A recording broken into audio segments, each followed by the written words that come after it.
because we are very happy to be joined by 22 Cans. Mr. Peter Molyneux, how are you doing, sir? Good, thank you very much. And how are you? You have a copy of Godus here with you as well? Yes, we do. We have a copy of Godus, and we're going to, we're going to try and play it. So when did you guys drop into San Francisco? Yesterday. And is it a busy GDC as ever? Pretty busy, yeah. Showing off? I've just come from a talk where I was scheduled to do a talk about going from indie to corporate to indie. Yeah. But it ended up being a talk about desks. Why is that? Well, the size of desks, standing desks. No, and I could see the GDC talk organisers going, "Oh shit, what have we scheduled?" Now, what my premise was, I had photographs of all the desks that I've ever had. Okay, from your Lionhead days. And before. My premise was, the messier my desk, the more crazy and creative it is. So I have my desk at the moment is the most messiest. When was the cleanest desk you had? That was Fable 3. Okay. It was potted plant in a corner and a monitor, and that was it. It was just beautiful, simplicity, cleanliness. Yeah. So are you enjoying yourself? You've obviously had, you've gone from the days of Bullfrog and Lionhead to being sort of, it's almost like attached to Microsoft in terms of what they were making, like large, big budget games. Obviously with 22 Cans, you guys have decided, you've stepped back into perhaps like smaller teams, more creative endeavors. How are you feeling about it now that it's been a couple of years? Well, here's the thing, is that for me, and this is just me, for me, when life is at its most dangerous and most risky and most unpredictable, I find that stimulates me creatively. And I think it stimulates a team as well. And as a small indie company, there's 20 of us, and sometimes it feels like we're paddling this life raft with a big hole in the side, and are we going to reach land before we all sink and die? Perhaps a bit extreme. And I find that's when the ideas really come, when you can say to your team, look, we're doing something that's going to mean something to this industry, there's going to be a landmark. And this is what I've been saying, is that if we truly believe we can make something that will make a difference in the world, then that is brilliant. And that's hard to do when you're part of a big corporation. So do you think it's easier to be that more creative or more innovative or more influential if you're on a smaller team? Yeah, well, because you're so much more nimble. I always think that big corporations are like super tankers. It takes about an hour to turn a super tank around, but it's like being in a little paddle boat. Pedalo. A pedalo in D&D. I was going to say conch for some reason. I don't even know what a conch is. Is it an Irish little? Is it called a I've been here too long, Peter. Yeah. My Irish. We had Paddy's Day yesterday, and I could barely speak even a lick of it. Actually, you must be in tatters after yesterday. Why would I be in tatters? Oh. St. Patrick's Day. I'm putting on a brave face. Are you? Put it that way. I've been celebrating all weekend since we won the Six Nations, so don't worry about me whatsoever. And is that cricket or is it? Sorry? It's Six Nations cricket or rugby. Oh, it's rugby. You're not a sportsman? You're too busy making video games. Yes, that's right. I can't be a sportsman and be a computer game. Takes too much time. It takes too much I could speak to you all day, but first of all, I want to have a look at Godus. Obviously, hell up. That's what you're saying.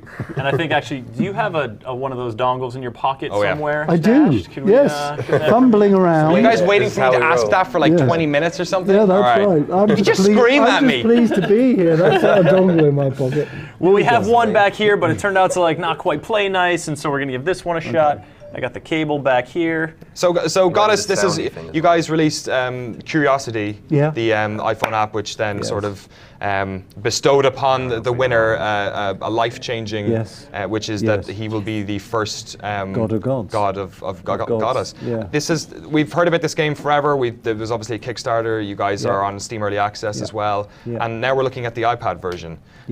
So could you just tell us, for people who maybe have not heard of it or have never played God games or don't know anything about Populous, what is Godus and what type of scale of game is this? Okay, now this is a God game, and the whole reason that I started this little company called 22 Cans was to reinvent what we all think of God games, because for me, God games is this ability for you as a player to play in a world that gradually evolves around what you're like. is, you know, I can just see evil lurking behind your eyes there. My cow always had the horns in black and white, put it that way. There you go. But it's more than that. What we've done, we've been working very hard to give you a world which is infinitely moldable. So Jack is now just scrolling around with his fingers. This version is on the iPad. Yep. When we release it, it will be on the iPad, on the Mac, on the PC, on the iPhone. We'll be doing There's a Linux version as well, I remember. Linux version, well done. That's good. I don't know how many people will buy that, but they Cover those bases. Exactly. Cover all the bases. Stretch goals, that's what they're there for. So the first thing is, the most simple thing that you do is mold the land, and the little people will actually react. So you can just see there that what Jack's doing is moving his finger. He's tickling the land, caressing it. He's making love to the land. All right, it's this type of video game, eh? It's very gentle and loving. Yeah, and in doing that, as soft he hands. does that, your little people, you only start out with 2 of them, will interpret what you're doing and will evolve around what that is. So he's just molded the land and created this something called a plot. Now, if he taps on one of the houses, that's simple. It's just one of the little people come out and he will do what he wants to do. Now, this is the whole spirit of the God game. It's less about telling person A to do thing B, and it's more about inspiring your people. Because what you're doing by inspiring your people is taking those people from the primitive age, and if we go to the timeline now, Jack, we take them from the primitive age all the way up to them conquering space, retracing the entire history of humanity. Does their relationship with you change throughout the game? Do they become Absolutely. more faithful, less faithful, Yes, or do they find you? They will change. We have these things called commandments where you say, you know, I think you should do this rather than that. And everybody's people is going to be different. That's the core of what the game is. But what is incredible about this is as you play, everybody who plays Godus is connected to everybody else. We're all sculpting on this giant planet, and we're all nurturing our own little people on this giant planet. And after you've been playing for a few days, you'll meet another god, another player. And after you've been playing a few more days, the 2 of you will meet other people until eventually you'll start realizing that it's not just you, it's not just your people, that you need to trade, you need to compete, you need to perhaps even go to war with other people, other human beings you're going to meet. So it's huge. So what does that mean in terms of, does that mean that essentially when the game launches, that weeks and months down the line, it's essentially a different type of game for the people who've played it? Yes, indeed. I don't really know how this is going to work out because we haven't yet turned on meeting other gods. That's going to happen in 3 weeks' time when we release on limited access in April. Yeah, and that'll still be early access. No, that will be on. That'll be on iOS in New Zealand, Denmark, Ireland. You're just going for like weird island nations, and I guess the Danes as well. All the countries that don't play rugby except Ireland. Okay.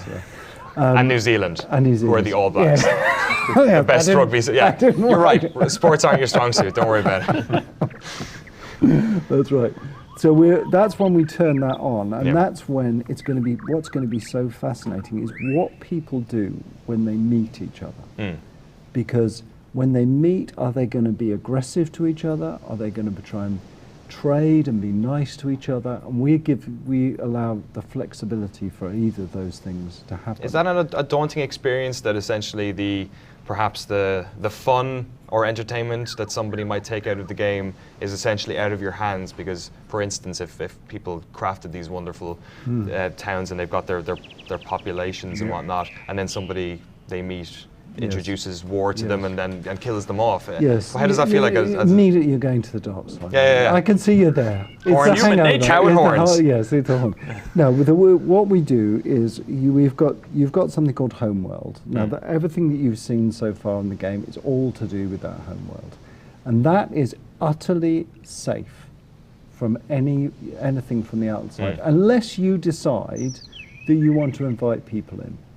And I would just counsel you just to be very, very careful of who you invite in. Of who you invite in. Just like my mom used to tell me. It's good rules for life. Don't talk to strangers. Yeah. Yeah. I don't follow that one very often. Yeah, no. And when two gods or up to four gods meet, they meet in this place we call it a hub. And in this hub, they can do trading, they can do sculpting, they can introduce their people to each other, and they can go from this hub to another hub. And they'll be doing more of that stuff. So you're always safe in homeworld unless you let people in. And at that point, then those destructive things could happen. Because I just don't want people.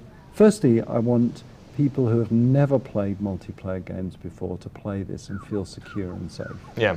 And feel like they, and this is, I could tell you about one feature, feel like that they're in a safe environment to do that. So bizarrely, what we learned from Curiosity, this app that we did about this is for folks who don't know, this was a cube that you tapped on layers on your phone, and crowd, like millions and thousands of people got involved in it, and eventually the individual who tapped the last cube won a prize, which is some sort of financial stake in the game's success, and then also they have the ability to be the first god of this sort of universe. This chap called Brian, he's Scottish, and he gets every single cent that we make from Godus, he gets a small share of, and he has that. He earns that right for 6 months, and then that right can be challenged by another human player who's been playing Godus, and if he's defeated, he then gives up his crown and someone else takes it on. There is a narrative about Peter Molyneux, because you're such a character in the game's world, that often you could be guilty of biting off more than you can chew, or at least promising stuff that you couldn't deliver on. Now that you're involved in this smaller team, do you feel like you're in more control of that, or is this just a byproduct of you being so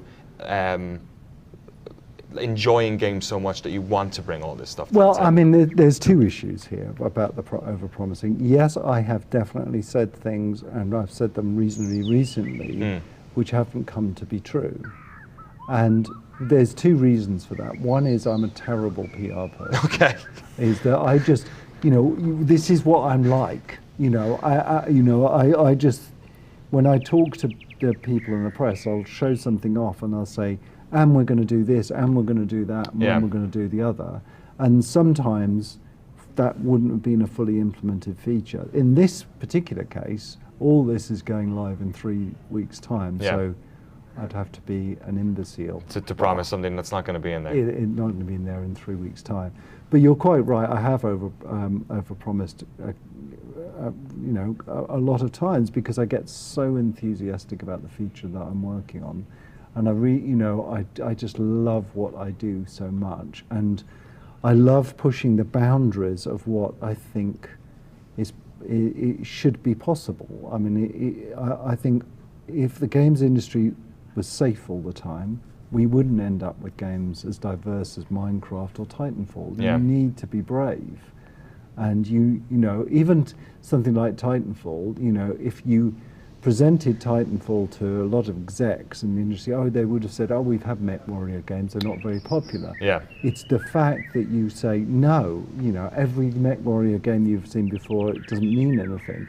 So that bravery or that ambition is, really, I think, has come to define what I love about this industry the most. So when we talk about Godus, this is obviously in a genre of game that in many ways you have the rights to. In so many of the pillars of the God game are either stuff that, you essentially perhaps started it with Populous and whatnot, and then we can talk about Black and White. And does this feel safe to you, or is this a dangerous type of game you're making? Because some people might think that this is quite a Peter Molyneux game to make. Well, I mean, there's two things about that. Firstly, I didn't invent that genre. I stumbled across it. It was only my alcohol-soaked brain that came up with that idea, and and then the press turned around and said, "Oh, this is called a God game," and it wasn't. I didn't set out to do it.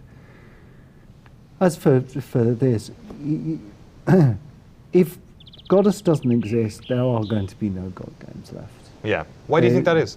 Well, because firstly, I think God games are always problematic on consoles, because the interface, because by definition they're worlds which you can interact with in a very free-form way, and bizarrely controllers are awful for free-form worlds. You know, they're very serial, and so that meant that there hasn't been the love and attention given to God games for quite some time.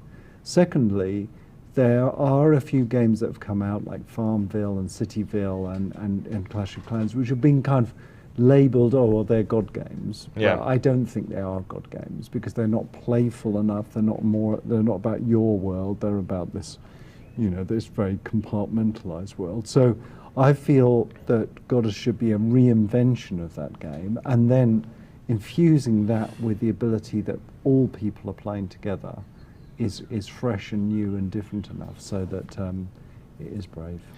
So yes. This is going to be great later when we ask you 20 questions after the show and we're trying to get one-word answers. No, it's an absolute pleasure to talk to you about this, and it's incredibly interesting. Another part that I'm sort of interested in, I'll get to some user questions as well, and apologies to the two boys over here who are just kind of sitting, enjoying the game on the iPad. This is totally pleasant. I mean, I don't know if you guys, the folks at home have been watching it, and it's just the animations, you know, they sort of channel that joy that you were saying. The word is that I really want is delicious and delightful and relaxing, and the Godus. There is a mode we can take you. If you show a voyage, then it is exciting. That is exciting. But I love games more and more, and I think, you know, my son the same. That you can kind of relax and immerse yourself in. Yeah. And that's why one of the reasons I love Minecraft so much is because you just want to lose yourself in the game, and just making it delicious and delightful and you know, and musical and beautiful are all the things that adds to me caring about this world. And then when I start to put threat in, start to inject threat into that world, because the world means so much to you, because you've been relaxed in it, it means so much more. Yeah. When you design games now, do you is your son involved at all in any sort of way? Do you consider him when you're designing it, or does he give you pointers based on what you show him? Well, I mean, I don't know. I think this is true of any parent, but I mean, a huge motivator of any parent, I think, is to make your son or daughter proud. Proud, yeah. I mean, it's an incredible motivator for me. I mean, I'm a sucker for this. I want my dog to be proud of me. So, I mean, but, you know, for him to turn around and say, and me to see him playing the game and enjoying the game means an incredible amount. And I don't know a parent that wouldn't fall for that. So that is very instructive. What he is, and what a lot of children his age is, he's 11 years old, he is an incredibly harsh critic. Yeah.